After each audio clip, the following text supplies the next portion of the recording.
எங்க இந்த பொம்பரைக்கட்ட மண்டையை இன்னும் காணும். ஒரு டாஸ்க் சொன்ன டைமுக்கு வர மாட்டானே. கால் அடிச்சு பார்ப்போம். டேய் எங்கடா இருக்க? வந்துட்டே இருக்க மச்சான், இன்னும் ஒரு 2 நிமிஷத்துல வந்துடுவேன். இன்னும் 2 நிமிஷத்துல நீ இங்க வரல, நான் அங்க வருவேன்டா.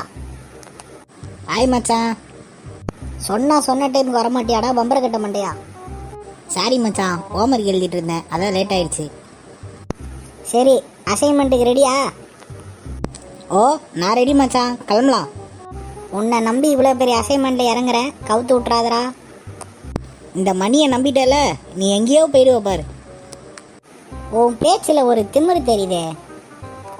அதெல்லாம் ஒன்றும் இல்லை மச்சான், நீ வாடா நம்ம போகலாம். ஏதோ சொல்கிற, சரி வந்து தொலை. மச்சான், நம்ம அசைன்மெண்ட் எத்தனை மணிக்கு ஆரம்பிக்கிறோம்?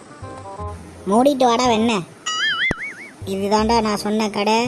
இதுக்குள்ளே தான் நம்ம அசைன்மெண்ட்டை பண்ண போகிறோம். ஏதாச்சும் பெரிய கடையாக பார்க்க வேண்டியதானே மச்சான்?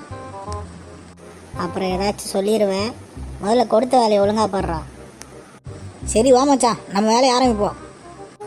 ஒரு வழியாக எல்லாத்தையும் பேக் பண்ணி இந்த பேக்கில் போட்டாச்சு. வா எடுத்துகிட்டு கிளம்புவோம். சரி, நான் சொன்ன மாதிரி நம்ம ஏஜென்ட் வால்டர் வருவான். அவன்கிட்ட இந்த பேக் எடுத்துகிட்டு போய் கொடுத்துட்டு வந்துடு. ஓகே மச்சான், நீ சொல்லிட்டல, அதே மாதிரி பண்ணிடுறேன். வாங்க வால்டர், கோட் வேர் சொல்லட்டுமா? ஓலி ஓலி. நீ ஒரு வெள்ளை பெருச்சாலி. Code word accepted. இந்தாங்க உங்க பேகு. அடுத்த அசைன்மெண்ட்டுக்கு நீ வந்துடாத. என்ன ரொம்ப டென்ஷன் ஆகுறான்? பொருளை ஒழுங்காக ஏஜென்ட் கையில் கொடுத்தியாடா? ஆமே, அதெல்லாம் கெத்தாக கொடுத்துட்டேன். அவன் ஆனால் ரொம்ப டென்ஷன் ஆகுறான்டா. அடுத்த வாட்டி என்ன அசைன்மெண்ட்டுக்கே வர வேணான்னு சொல்லிட்டான்டா. என்னத்தை பண்ணி தொலைச்சியோ தெரில. மாமே, அவனை நம்பலாமாடா? பேகை செக் பண்ணாமே வாங்கிட்டு போயிட்டான். டேய், அவன் நம்ம ஏஜென்ட்ரா. எதுக்கோ இருக்கட்டுமேனே 2 நகையை அவனுக்கே தெரியாமல் எடுத்து பக்கத்தில் இருக்க சேட்டுக்கிட்ட விற்று காசாகிட்ட வச்சான். அப்புறம் நம்மளா பேசிக்கிட்டே போவோமா? டேய், போலீஸுக்கு எப்படா தெரிஞ்சுது? சார் எனக்கு எதுவும் தெரியாது சார். இந்த ஃபெட்ரிக் பையன் தான் சார் எழுத காரணம். அது எப்படா அடிக்காமே அப்ரூவ் ஆயிட்டீங்க? டேய் பொம்பரைக்கட்ட மண்டையா, காட்டியா கொடுக்குற? சரி 2 பேரும் வாடா போவோம். எங்கே சார்?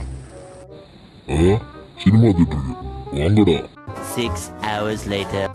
பஜன்லால் சைட்டு கடையில் தான் திருடணும்னு போலீஸுக்கு எப்படா தெரிஞ்சுது? சேஃப்டிக்கு எடுத்து வச்ச அந்த 2 நகையை அந்த பஜன்லால் சைட்டுக்கிட்ட தான் மச்சா விற்றேன்.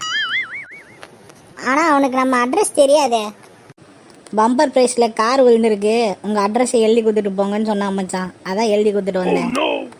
பார்த்தா அவன் வீட்டுக்கு காரோட போலீஸையும் சேர்த்து அனுப்பியிருக்கான் மச்சான். உன்னை நம்பி அசைன்மெண்ட்டில் இறங்கினாடா, என் புத்தியை செருப்பால் அடிக்கணும். சரி மச்சான், நெக்ஸ்ட் அசைன்மெண்ட்டை ஒழுங்காக பண்ணுறோம்.